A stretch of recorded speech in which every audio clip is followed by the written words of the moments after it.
طيب عرف نفسك كده اول. عرف نفسك الاول. مؤمن عبد النبي شعبان. مدرسة النور المكفوفين. الصف الأول الإعدادي. اتولدت كفيف البصر. وبفضل الله أحفظ القرآن كاملا.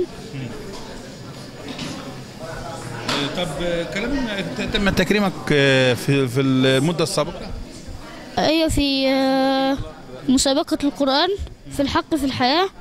خدت مركز أول جمهورية. واتكرمت مع محافظ الأستاذ الدكتور أحمد سليم الأنصاري في رمضان السابق. في نادي المحافظة هنا طبعا جمعية الحق في الحياة. واتكرمت في قصر الثقافة. واتكرمت في الحديقة الدولية.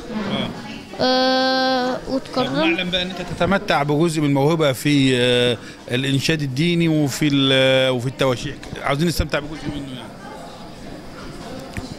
حين يهدي الصبح إشراق سنا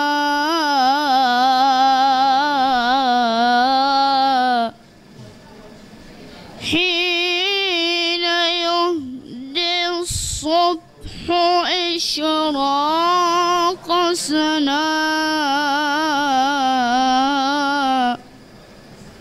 موقظا بالنور أكفان الحياة يسكب الطل رحيقا من نداه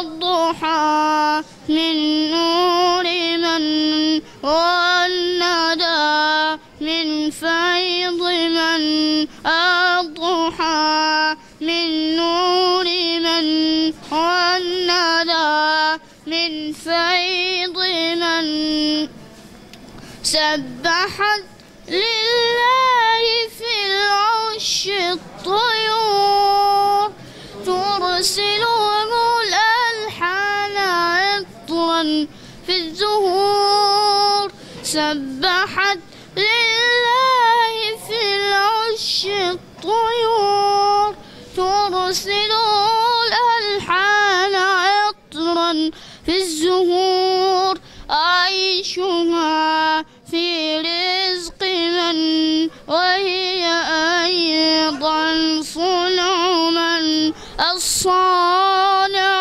الله والخالق الله الصانع الله والخالق الله الله الله الله الله الله هو الله.